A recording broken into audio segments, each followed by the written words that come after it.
Hello बच्चों, welcome to classes online platform. ठीक, अब हम आगे की पढ़ाई करेंगे। पिछली क्लास में हमने कंपोजिट फंक्शन से स्टार्ट किया था and let's finish it today. ठीक, तो देखिए कंपोजिट फंक्शंस में हमने आपको यह बताया था कि आपके पास अब एक से ज्यादा फंक्शंस होते हैं। मोस्टली हमें दो से ही डील करना होता है। We are not going to deal with much more functions, we are going to deal with only two functions. तो हमें बेसिकली ये होता है कि जैसे आपको एक फंक्शन दिया गया एफ एक्स और एक फंक्शन दिया गया जी एक्स, इन दोनों फंक्शंस को जैसे आप फिजिक्स में सीरीज में कंबाइन करते हैं ना, वैसे ही इन फंक्शंस को कंबाइन कर दिया जाता है। आपके पास एक एक्स आता है, वो इसके लिए इनपुट होता है, ये आउटपुट देता है एफ एक्स। ये एफ एक्स दूसरे फंक्शन के लिए इनपुट बन जाता है। मतलब अगर आपने यहां पुट किया एफ वन पुट किया, एफ एक्स डालने के बाद आपको 5 आ गया, तो ये 5 इस 1 के करस्पॉन्डिंग इसका इनपुट होगा और इससे जो आउटपुट होता है इसको हम कहते हैं जी ऑफ एक्स। फिर हमने आपको यह बताया था कि जो ये एफ होता है, ये जी ऑफ एक्स जो कंपोजिट फंक्शन है इसकी डोमेन डिसाइड करता है, और जो जी फंक्शन है, ये जो जी फंक्शन है ये इसकी रेंज डिसाइड करता है। ठीक, ये रेंज और डोमेन काफी ध्यान देके डिसाइड करना पड़ता है। अगर आपको फंक्शन में पूछा गया कि भाई इसकी डोमेन क्या होगी, इसकी रेंज क्या होगी, जीओ एफ एक्स में क्या होगा क्या नहीं होगा, तो वो आपको प्रॉपरली एक एक रेंज के लिए चेक करना पड़ेगा। आप ऐसे रेंडमली नहीं कह सकते कि पहले सेट का डोमेन उठा लो, आखिरी सेट का रेंज उठा लो और ये हमारा A to G O F X define हो जाएगा। चलिए, हमने ये क्वेश्चन पिछली क्लास में आपको करवाया था और ये प्रूफ करना था इस क्वेश्चन में कि एफओजी और जीओएफ एक ए पे और एक बी पे आइडेंटिटी फंक्शन है। आइडेंटिटी फंक्शन एक ऐसा फंक्शन होता है जिसको कि हम उस सेट के किसी एलिमेंट पे अप्लाई करें तो वापस हमें वही एलिमेंट आंसर में मिल जाता है। मतलब वो फंक्शन करता कुछ नहीं है, केवल दिखावा करता है कि मैं बहुत काम कर रहा हूं, बहुत काम कर रहा हूं, और अल्टीमेटली रिजल्ट क्या आता है, वही जो इनपुट लिया था। बेसिकली हमने एक मशीन ली जिसमें आलू डाला, चिप्स बना, चिप्स को तला, तल नहीं देंगे, तलने के बाद जोड़ नहीं सकते, और दूसरी मशीन डाली जो उसको वापस सब आलू की चिप्स को चिपका के वापस आलू बना के पेस्ट करके दे रही है। तो फायदा क्या हुआ?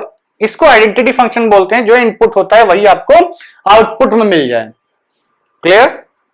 चलिए, तो दूसरा जो पार्ट है जिसमें हमें प्रूफ करना है कि जीओएफ, एफओजी हमने प्रूफ कर दिया था, जीओएफ आपका बी पे आइडेंटिटी फंक्शन है। जीओएफ का मतलब जी ऑफ एफ एक्स। ठीक, हमने आपसे कहा था कि आप यहां पुट कर दीजिए, इसका एक्स हो जाता है। अब देखिए, इसको ऐसे भी लिख सकते हैं, जब आपको एक्स मिला, जब आपको एक्स मिला, इसको आप ऐसे भी लिख सकते हैं, जैसे जी एफ एक्स है ना आपका, तो जी फंक्शन कौन सा है? जी आपका ये है। तो जहां जहां एक्स है, जी एक्स जी एफ एक्स में जब आप लिखेंगे तो ये हम लिखेंगे कि जहां जहां एक्स है वहां वहां क्या चला जाएगा? जी एक्स। ठीक, ये भी एक तरीके से जी एफ एक्स से लिखा हुआ है। ठीक, या फिर आप ये कम करिए कि पहले हम एफ एक्स की जगह एफ एक्स, अब यहां पे जी एक्स की जगह सॉरी एफ एक्स रखना है ना, जी ऑफ एफ एक्स, तो ये एफ एक्स रख देंगे। ये आप एफ एक्स रखने के बाद आप इसकी वैल्यू वहां से एफ एक्स पुट कर दीजिए। ठीक, या फिर आप पहले एफ एक्स पुट कर दीजिए 3x plus 4 upon 5x minus 7। ये जो आपका रिजल्ट है, ये रिजल्ट जो आएगा इसको आप सॉल्व करिए और प्रूफ कर दीजिए कि जो रिजल्ट है वो x ही आ जा रहा है। अब हमें जीओएफ निकालना है, तो g में f पुट किया, f क्या है? 3x plus 4 upon 5x minus 7। अब ये g जो है आपका फंक्शन, ये वाला, इसमें ये पुट कर देना है, तो ये आपका आएगा 7 times 3x plus 4 upon 5x minus 7 plus 4 upon 5 times 3x plus 4 upon 5x minus sorry ये पुट, हाँ, 5x माइनस 7 माइनस 3, ये आ गया आपका। बस यही है। इतना लिखने के बाद क्वेश्चन कुछ नहीं है आपके पास। अब एक फ्रैक्शन दिया हुआ है, इसको आपको सिंप्लीफाई करना है। तो जब आप इसका एलसीएम लेंगे तो ये आएगा 7 times 3x plus 4 times 5x minus 7 whole divided by 5x minus 7 upon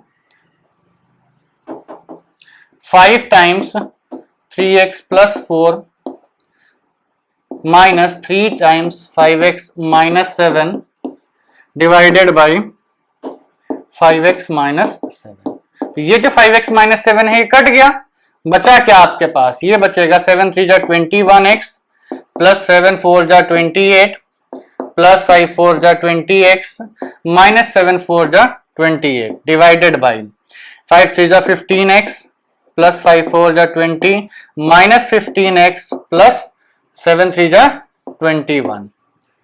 ये 28 इससे कटा, ये 15x इससे कटा, ये आपका बचा 21x plus 20x is 41x divided by 20 plus 21 41, 41 cut के क्या बचा है x। इसका मतलब कि g of f of x की वैल्यू क्या आ गई, x ही आ गई। मतलब ये एक आइडेंटिटी फंक्शन है, ये एक आइडेंटिटी फंक्शन है। ये है आपका सेकेंड पार्ट का सॉल्यूशन। आई होप आप सब लोगों ने कर लिया होगा, इसमें कोई दिक्कत आई हो तो अभी समझ लीजिए, और नहीं दिक्कत आई है तो इट्स वेल एंड गुड, आपको ये पॉइंट अच्छे से समझ में आ गया है। ठीक है, चलिए give me some time to clear the board and then will proceed forward. अब बच्चों बोर्ड पे हमने कुछ प्रॉपर्टीज लिखी हैं जो GOF और G और F को रिलेट करती हैं। ये चीजें आपको याद रखनी है, ऑब्जेक्टिव के लिए काफी काम आता है। पहला प्रॉपर्टी ये है कि अगर दो फंक्शंस आपको दिए गए हैं जो कंपोजिट फंक्शंस में f a to b है, g b to c है, ठीक, f a to b g b to c है, और ये दोनों 1 1 है। अगर ये दोनों 1 1 फंक्शंस हो गए तो g of f a to c ये भी 1 1 ही होना पड़ेगा। ठीक, ये भी 1 1 होना पड़ेगा। क्यों, देखिए हम छोटे छोटे एग्जांपल्स लेके आपको समझा देते हैं। सपोज करिए ये आपका a है, ये b है, ये c है। यहां पर मान लीजिए 1 और 2 दो एलिमेंट्स हैं, यहां a और b दो एलिमेंट्स हैं, c भी है, तो ये 1 1 है। ठीक, तो यही आप पॉसिबिलिटी है, f 1 1 है। अब g भी 1 1 है, g भी 1 1 है, तो हम ये कहेंगे कि ठीक है, यहां पर आपको मिला कैपिटल A, यहां पर कैपिटल B। अब देखिए ये भी पॉसिबिलिटी है कि केवल इतने ही मिले, या ये भी पॉसिबिलिटी है कि यहां कुछ एलिमेंट और दिया हो जिससे ये रिलेट कर जाए। तो ठीक है, पॉसिबिलिटीज यहां बहुत सारी हैं।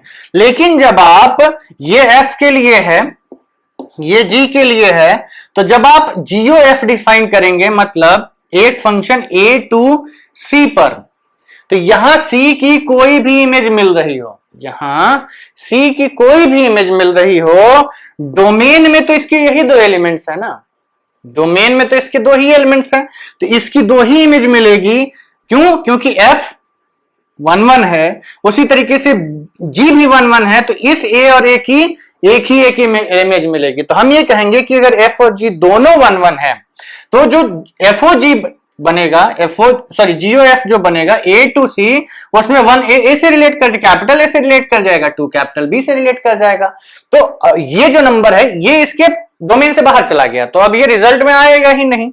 बीच वाला सेट तो रिजल्ट रोल प्ले करता ही नहीं है ना, बीच वाला सेट तो केवल एक मीडिएटर है। तो हम ये कहेंगे कि A to C अगर 1 A से रिलेट किया था, तो अब ये 1 इससे भी एक ही से रिलेट करेगा। क्यों, क्योंकि ये जिससे रिलेट किया था वो भी किसी एक ही से रिलेट कर रहा था। ये 1 1, ये भी 1 1, तो ये एक से रिलेट करेगा, ये भी एक ही से रिलेट करेगा, तो अल्टीमेटली ये भी एक ही से रिलेट करेगा। इसका मतलब कि अगर ये दोनों फंक्शंस 1 1 हैं, तो FOG जो कंपोजिट फंक्शन आप बनाएंगे वो भी 1 1 ही होगा। ठीक, सिमिलर उसी एग्जाम्पल से अगर आपका A to B F एक ऑनटो फंक्शन है, G B to C ये भी एक ऑनटो फंक्शन है, तो GOF जो कंपोजिट फंक्शन बनेगा ये भी ऑनटो बनेगा। मतलब अब अगर आप ये ऑनटो फंक्शन है तो ये इसके सारे एलिमेंट्स यूज कर रहा है, ये इसके सारे एलिमेंट्स यूज कर रहा है। ठीक, अब क्योंकि ये ऑनटो फंक्शन है तो यहां जितने एलिमेंट्स हैं, जितने इसने यूज किए वही है। अब यहां C नहीं आ सकता ना, क्यों नहीं आ सकता, क्योंकि F ऑनटू है।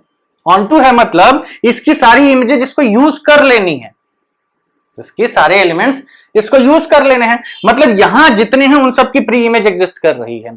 और क्योंकि G भी एक ऑनटू फंक्शन है, यहां जितने एलिमेंट्स हैं सबकी इमेज मिलेगी। तो यहां वाले सारे के सारे इससे रिलेट हुए और सारे के सारे यहां वाले इससे रिलेट हुए, तो ये सारे भी तो इससे रिलेट हो जाएंगे। तो हम ये कहेंगे कि अगर f ऑन टू है, g ऑन टू है, तो GOF A to C भी ऑन टू होगा। क्लियर? ये तो सिंपल है। अब देखिए इसको इतना दिमाग लगाने की जरूरत नहीं है, आपको बस ये याद रखना है, सिंपल लॉजिक है बच्चों, कि अगर इसका हर एलिमेंट एक एक से रिलेट किया और इसी का एलिमेंट यहां यूज हो रहा है, ये भी एक एक से रिलेट कर रहा है, तो जब आप कंबाइन करोगे तो इसका भी तो एक ही एलिमेंट एक ही से रिलेट करेगा ना। मतलब 1 अगर ए से रिलेट किया, 1 1 है, तो ये किसी और से रिलेट नहीं कर रहा होगा, और क्योंकि ये भी 1 1 है तो ये भी ए से ही रिलेट करेगा, किसी एक से ही रिलेट करेगा। मतलब ये 1 इस कॉम्बिनेशन में भी एक ही से रिलेट करेगा। उसी तरीके से ऑन टू का भी एक्सप्लेनेशन है। ठीक, चलिए अब जो बाकी के दोनों, तीसरा पॉइंट है ये देखते हैं। देखिए इसमें ये इंपॉर्टेंट है, इसमें हम ये कहते हैं कि f अगर a टू b है, g b टू c है, ये दोनों दो फंक्शंस हैं, ये दोनों दो फंक्शंस हैं, इनके बारे में हमें कुछ आइडिया नहीं है। तो अगर GOF 1 1 है, GOF 1 1 है, तो इनर फंक्शन जो है ना fx वो पक्का 1 1 होना चाहिए। ठीक, और अगर GOF ऑन टू है, GOF ऑन टू है, तो outer function definitely onto होना चाहिए। ठीक, ये आप लोग याद रखिएगा कि अगर GOFX 1 1 है तो F 1 1 होगा, GOFX ऑन टू है तो G ऑन टू होगा, कंपलसरी है। बाकी भी हो सकता है लेकिन इतना कंपलसरी है, बाकी कंपलसरी नहीं है। ठीक है, इसका बहुत ज्यादा इंपॉर्टेंस नहीं है, जेईई के एग्जाम ऑब्जेक्टिव क्वेश्चन आ सकते हैं, वहां आप इनको यूज कर सकते हैं। ठीक है, चलिए give me some time to clear up the board. ठीक है बच्चों, अभी जो हमने आपको 4 प्रॉपर्टीज लिखवाई हैं, वही आपकी एनसीईआरटी में सॉल्व एग्जाम्पल्स के तौर पे 4 क्वेश्चंस दिए हुए हैं। ठीक, तो वो प्रॉपर्टीज आपको याद रखनी है। देखिए एनसीईआरटी में उसको बहुत छोटे से 4 क्वेश्चंस में दे दिया गया है, पर ये प्रॉपर्टीज इंपॉर्टेंट हैं, इसको आप याद रखिएगा डेफिनेटली, कि अगर फंक्शन 1 1 है, दोनों फंक्शंस 1 1 है तो GOF 1 1 होगा, दोनों फंक्शंस ऑन टू है तो GOF ऑन टू होगा, और अगर GOF ऑन टू है या GOF 1 1 है तो ये डेफिनेटली नहीं कह सकते कि सारे के सारे, अगर 1 1 है तो इनर वाला 1 1 होगा और ऑन टू है तो आउटर वाला ऑन टू होगा। ये 4 प्रॉपर्टीज आपको याद ही रखनी है। इसका प्रूफ देखिए, प्रूफ इन जनरल एनसीईआरटी में भी बहुत नहीं दिया गया कि एकदम डिराइव कर दिया गया, और एक एग्जांपल से सॉल्व करके प्रूफ कर दिया गया, कुछ को जनरल प्रूफ किया, कुछ को एग्जांपल से प्रूफ कर दिया गया। ठीक, स्टेटमेंट से ही लिखने हैं, तो जैसे लॉजिकली हमने आपको समझाया उसी को आप स्टेटमेंट्स में लिख दीजिए भाई, कि इसका एक इमेज मिलेगा, इसका एक इमेज मिलेगा, वही लिख दीजिए। और 1 1 प्रूफ करना तो वैसे भी बहुत आसान होता है। तो हम अगर मान लीजिए यही क्वेश्चन आपको दिया गया कि प्रूफ करना है कि f is from a to b, g is from b to c, ये दोनों 1 1 फंक्शंस हैं, ये दोनों 1 1 फंक्शंस हैं, तो आपको ये प्रूफ करना है कि GOF from a to c will also be a 1 1 function. ठीक है बच्चों, तो ये आपका जो है ये 1 1 फंक्शन होगा। तो चलिए इसको प्रूफ कर देते हैं। इसमें क्या होता है कि 1 1 प्रूफ करने के लिए हम क्या करते हैं कि आप एक गिवन है, आपको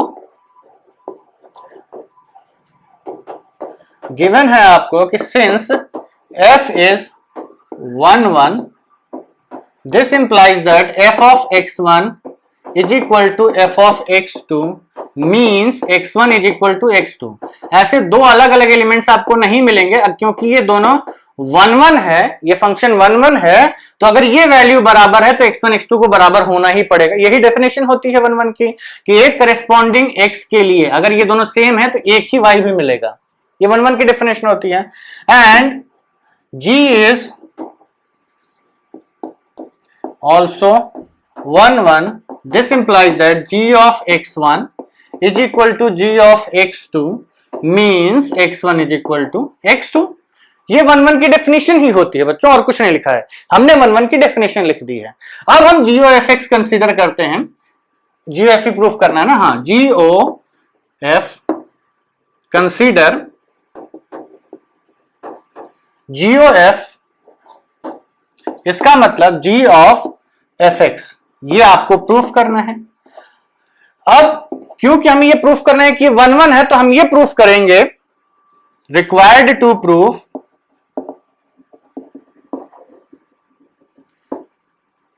G of fx1 is equal to G of fx2 implies that x1 is equal to x2।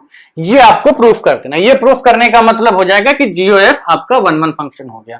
ठीक है, so consider G of f of x1 is equal to G of f of x2। हमने first step को consider किया, let. ठीक, let हमें ऐसे दो y मिल गए जिसके लिए ये दोनों वैल्यूज बराबर हो गई। ओके, पर क्योंकि g एक 1-1 फंक्शन है, g एक 1-1 फंक्शन, इसको आप छोड़ दीजिए। ये अगर यहां कैपिटल X1 लिखा हुआ है, ये यहां एक वैल्यू है कैपिटल X2 लिखा हुआ है, तो क्योंकि g एक ऑन टू 1-1 फंक्शन है, हम ये कह सकते हैं कि x1 is equal to x2 होगा। मतलब x1 is equal to x2 होना चाहिए। लेकिन हमारा x1 है क्या? देखिए, हम केवल समझाने के लिए हम मिटा रहे हैं। ये fx1, तो ये क्या होगा? fx1। ये क्या है? fx2, तो ये आपका हो जाएगा fx2। इसका मतलब f of x1 f of x2 के बराबर होना चाहिए। क्यों? क्योंकि g एक 1-1 फंक्शन है। g एक 1-1 फंक्शन है, इसलिए ये तभी दोनों बराबर होंगे जब अंदर की क्वांटिटी बराबर हो जाए। क्लियर? अब ये आया कि ये तब हो सकता है जब ये दोनों बराबर हो जाए, ये fx1 fx2 बराबर हो जाए। ये कब पॉसिबल है? क्योंकि f भी एक 1-1 फंक्शन है, तो ये तभी पॉसिबल है जब x1 x2 के बराबर हो जाए। ठीक, तो यहां से हम कहेंगे कि this implies that x1 should be equal to x2। Hence हम ये कह सकते हैं कि GOF इज ऑल्सो 1-1। बस सिंपल लिखना ही है और कुछ नहीं है। समझिए, ये GOF x1 is equal to GOF x2 ये तभी पॉसिबल है जब fx1 fx2 के बराबर हो जाए। क्यों? क्योंकि g एक 1-1 फंक्शन है। y बराबर मतलब x बराबर होना चाहिए। ठीक, अब fx1 fx2 के बराबर हो गया, क्योंकि f भी एक 1-1 फंक्शन है। ये तभी पॉसिबल हो सकता है जब अंदर का x बराबर। 1-1 क्या कहता है कि एक इमेज के लिए, एक प्री इमेज के लिए एक ही इमेज मिलेगी। तो एक x1 के लिए एक ही fx1 मिलेगा और एक x2 के लिए एक ही fx2 मिलेगा। fx2 और fx2 के बराबर होने का मतलब है कि ये दोनों जिसकी भी प्री इमेज हैं वो दोनों बराबर हुए होंगे। यही आपको प्रूफ करना है। ठीक है, चलिए अब एक और क्वेश्चन करेंगे जिसमें आपका जो सेकेंड वाली प्रॉपर्टी थी ऑन टू प्रूफ करना है वो बताया गया है। ठीक है बच्चों, अब इसमें क्वेश्चन आपको दिया गया है कि show that if a is from a to b and g is from b to c are both onto. अगर ये दोनों ऑन टू होंगे तो हमें ये शो करना है कि g और f from a to c is also onto. Simple बच्चों, इसमें केवल आपको लिखना ही है, आपको लॉजिकली एक्सप्लेन कर देना है कि ऐसा होगा। ठीक, देखिए हमारे पास दो फंक्शंस दिए हुए हैं, एक है f, एक है g। इस क्वेश्चन का जो स्टेटमेंट है वो तो आपको बुक में मिल जाएगा, एनसीईआरटी का सॉल्व एग्जाम्पल है, कोई दिक्कत नहीं है। आपको समझना है कि उस एग्जाम्पल में लिखा क्या गया है। ठीक, तो ये a है, a से b हमने फंक्शन डिफाइन किया है a, और b से c हमने फंक्शन डिफाइन किया है सॉरी f, और से g। सपोज करिए आपके पास यहां पर 1 2 3 a b c x y z। अब देखिए अभी और हम एलिमेंट्स बढ़ा घटा लेंगे डिपेंडिंग ऑन द रिक्वायरमेंट। हमसे ये कहा गया हमें GOF की बात करनी है, मतलब ये वाला a टू c जो फंक्शन GOF जो डिफाइन कर रहे हैं ना, इसकी बात करनी है। तो अगर हम यहां से कोई एलिमेंट उठाते हैं, कोई भी एक एलिमेंट उठा लीजिए, g क्योंकि ऑन टू फंक्शन है, इसके हर एक एलिमेंट की यहां इमेज एग्जिस्ट करनी चाहिए। ठीक, तो इसका मतलब जितने भी हैं सबकी एक एक प्री इमेज एग्जिस्ट की होगी, चाहे वो ऐसे करे, 1-1 की बात तो कर नहीं रहा है, चाहे ऐसे करे। एग्री करते हैं? तो पहले हम ये वाला केस ले लेते हैं जिसमें एक एक इमेज ही मिल रही है। तो हमने ये कहा कि क्योंकि g ऑन टू है, इसके हर एक की इमेज मिल जाएगी, इसमें जितने हैं सबकी यहां इमेज मिली होगी, यही कह रहा है g ऑन टू। ठीक, अब हमने कहा कि f ऑन टू है, f भी एक ऑन टू फंक्शन है, मतलब यहां पर जितने एलिमेंट्स हैं उन सब की इमेज इधर मिली होगी, प्री इमेज। तभी नहीं रिलेट करेंगे बच्चों, ये तभी हो सकता है कि सारी इमेज मिल जाए। ठीक, तो क्या आप देखिए, अगर हम जीओएफ की बात करें तो 1 की इमेज, 2 की इमेज, 3 की इमेज, यहां जितने हैं सबकी इमेज मिल रही है, यहां जितने उसकी सबकी इमेज मिली, यहां जितने प्री इमेज है, यहां कुछ एलिमेंट बच नहीं रहे हैं, मतलब जीओएफ ऑन टू हो गया। सपोज करिए कि ये एलिमेंट यहां नहीं होता और ये जो जेड है हमारा ये बी से ही रिलेट कर गया होता, ठीक। क्योंकि जी हमारा ऑन टू है, क्योंकि जी हमारा ऑन टू है, हम ये कहेंगे कि यहां जितने हैं, भले ही यहां 1 2 से रिलेट करे, 4 से रिलेट करे, कोई मतलब नहीं है, ठीक। वैसे ये डेफिनेशन गलत हो जाएगी, क्यों? क्योंकि एक एलिमेंट की 2 इमेज नहीं मिलती हैं, फंक्शन है ना जी। जी अगर आपका एक फंक्शन है तो एक एलिमेंट की 2 इमेज नहीं मिलेगी। चलिए हम क्या करते हैं, इसको चेंज कर देते हैं, इसको सी रखते हैं, हम ये मान लेते हैं ये तो हो सकता है फंक्शन में कि भाई 1-2 एलिमेंट की सेम इमेज मिल जाए, वेरी गुड। लेकिन अगर ये केस है तो जी ऑन टू है क्या? नहीं, तब इसको हटना पड़ेगा यहां से। क्यों? क्योंकि जी ऑन टू है तो ये खाली एलिमेंट यहां नहीं बच सकता। तो अब हम कहेंगे कि अगर जेड यहां बच रहा था तो इसको हटा दो, वरना आपका जी ही ऑन टू नहीं बचेगा। देखिए अगर ये जेड यहां रहता तो हम कहेंगे भाई देखो यहां से सारे एलिमेंट्स एफ ऑन टू है, इस सबकी इमेजेज यहां मिल गई, ठीक। तो जी एफ तो ऑन टू नहीं हुआ।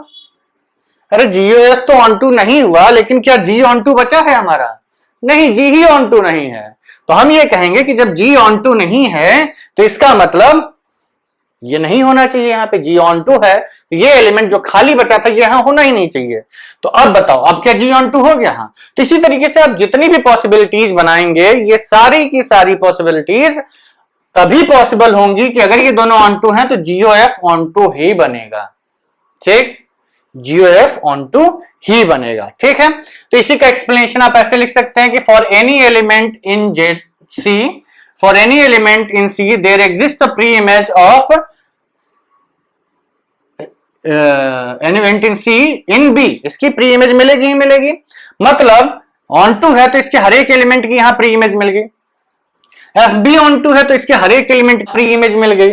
तो बेसिकली देखा जाए कि यहां का हर एक एलिमेंट यहां के एक एलिमेंट से रिलेट हो गया, इसकी एक प्री इमेज मिली, इसकी एक प्री इमेज मिली, तो हम कहेंगे यहाँ का हर एक इससे रिलेट हो गया। वही चीज आपको इनवर्स लिख देनी है कि for every element in C there is a preimage in B and for every element in B there is a preimage in A. Therefore, we can say that for every element in C, there exists a pre-image in set A. Hence, GOF from A to C will be a on-to function. ठीक है बच्चों, चलिए अभी हम video को थोड़ा pause करके board पे कुछ लिखते हैं, then we will proceed forward. ठीक है बच्चों, तो बोर्ड पे हमने एक और नया फ्रेश क्वेश्चन लिख दिया है। इस क्वेश्चन को अब हम सॉल्व करते हैं। अब आप कंपोजिट फंक्शंस का इतना आइडिया हो गया होगा, कंपोजिट फंक्शंस का क्या मतलब है, कैसे आता है, क्या नहीं आता है, ठीक। तो चलिए आगे बढ़ते हैं। आपको एक अब यहां हमने आपसे कहा था स्टार्टिंग में कि composite functions is not all about only 2 functions. Composite functions बहुत सारे होते हैं, एक चेन ऑफ फंक्शंस भी आप बना सकते हैं। आप 10 20 50 100 जितने आपकी श्रद्धा हो उतने आप फंक्शंस लगा के कंपोजिट फंक्शन बना दीजिए, कोई दिक्कत नहीं है, ठीक। अब हम आते हैं कि अगर 2 से ज्यादा फंक्शंस पे हम लगाते हैं, ठीक, तो ये जो फंक्शंस हैं क्या इससे फर्क पड़ेगा, क्या इससे फर्क पड़ेगा कि हमने कौन सा फंक्शन पहले ऑपरेट किया? देखिए बेसिकली समझिए, ये मत सोचिएगा कि हम इनका ऑर्डर चेंज कर सकते हैं। मतलब ये कतई मतलब नहीं है कि HOGOF is equal to HOFOG, ये गलत है, ये तो पक्का गलत है। ये जो आपका कम्यूटेटिव प्रॉपर्टी होता है वो तो नहीं होल्ड करता है, इससे ये मत कंफ्यूज होइएगा। अगर हमने इस क्वेश्चन का सिर्फ एक चीज है, मतलब कि आप जो ऑर्डर ऑफ फंक्शंस ले रहे हैं, पहले हमने x मिला उस पर हमने f लगाया, फिर g लगाया, फिर h लगाया, तो ये मैटर नहीं करेगा कि पहले हम कौन सा फंक्शन ओपन कर रहे हैं, पहले किस फंक्शन को खोल रहे हैं, इससे कोई फर्क नहीं पड़ता है। पहले आप इसको ओपन करिए, चाहे आप पहले इन्हीं दोनों को ओपन करके फिर बाद में f को यूज करिए, किस ऑर्डर में आप यूज कर रहे हैं ये मैटर नहीं करता है। केवल फंक्शंस को ऑर्डर नहीं बदलना है, आप सॉल्व किस ऑर्डर में कर रहे हैं आपकी मर्जी है, आपकी मर्जी है, you can solve in any order, लेकिन आप ओपन किस ऑर्डर में फंक्शंस का जो ऑर्डर है वो चेंज नहीं करेंगे। ठीक, तो इस क्वेश्चन में यही कह रहा है कि 3 फंक्शंस हैं, इन तीनों को उसने डोमेन रेंज दिया है और कहा है कि आपको ये शो करना है कि अगर ये 3 फंक्शंस ऐसे डिफाइंड है, fx 2x है, gy 3y प्लस 4 है और hz आपका sin z है, तो आपको ये प्रूफ करना है कि ये किस ऑर्डर में इन फंक्शंस को हम ओपन कर रहे हैं, किस ऑर्डर में हम इन फंक्शंस को ओपन कर रहे हैं, इससे कोई फर्क नहीं पड़ेगा। HOGOF पहले आप इन दोनों को डील करिए, चाहे पहले आप इन दोनों को डील करिए फिर इसको डील करिए, कोई फर्क नहीं पड़ता। ठीक, यही आपको प्रूफ करना है। ठीक है, हम इसको स्टार्ट करते हैं। बेसिकली ये लिखा हुआ है कि h ऑफ, हम LHS लेते हैं, h of g of fx। ठीक, ऐसे लिखो चाहे HOGOX लिखो, कोई फर्क नहीं पड़ता।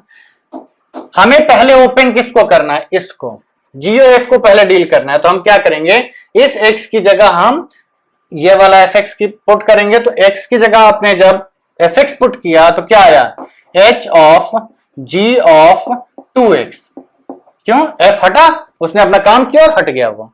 फिर जब अब g को अपना काम करना है तो g क्या करेगा, जो भी नंबर अंदर है उसको यहां पे वो पुट कर देगा, उसको 3 से मल्टीप्लाई करेगा, 4 ऐड करेगा और लिख देगा, तो ये आएगा 3 इंटू 2x प्लस 4।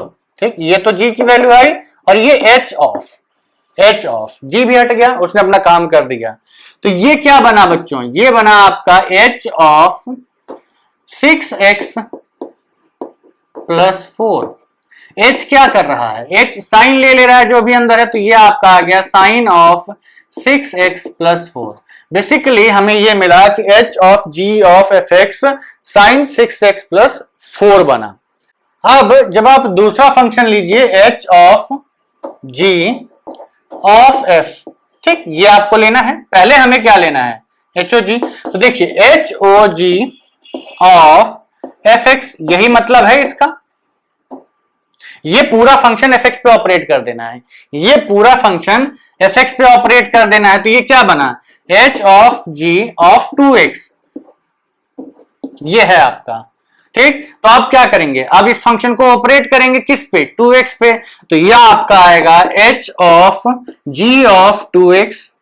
ठीक, तो ये g इसको हटा दीजिए, ऐसे लिखिए, तो ये आपका आ गया h of g of 2x क्या बनेगा, 3 टाइम्स 2x प्लस 4 और h ऑफ 6x प्लस 4, और h क्या करता है, साइन ले रहा है, तो साइन 6x प्लस 4। ये है आपका आंसर। देखिए क्या दोनों सेम आ गए। तो बच्चों इससे कोई फर्क नहीं पड़ता है कि आप किस ऑर्डर में ओपन करना स्टार्ट करते हैं, इसका कोई सिग्निफिकेंस भी नहीं है। बस आपको पता होना चाहिए कि सडनली अगर कहीं किसी क्वेश्चन में ये पूछ लिया गया है, प्रूफ करने को बोला गया, तो आप इसको कर सकें। ठीक है, तो ये है आपका एक और क्वेश्चन। ठीक है, give me some time to clear up the board, then I will proceed with the next question. ठीक है बच्चों, तो अब हमने बोर्ड पे एक और क्वेश्चन लिखा है, ये आपके एनसीईआरटी का एक्सरसाइज 1.3 का पहला क्वेश्चन है। क्वेश्चंस कहां से आते हैं इससे मैटर नहीं करता है, क्वेश्चन कितना कॉन्सेप्चुअल है ये मैटर करता है।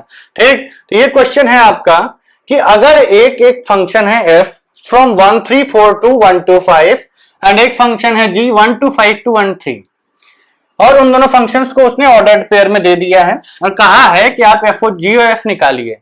ये क्वेश्चन आपका GOF का एकदम कॉन्सेप्ट क्लियर कर देगा। सॉल्यूशन ये है, हमें क्या चाहिए, GOF निकालना है। तो GOF डिफाइन कहां से कहां तक होगा, पहले तो ये डिसाइड करो।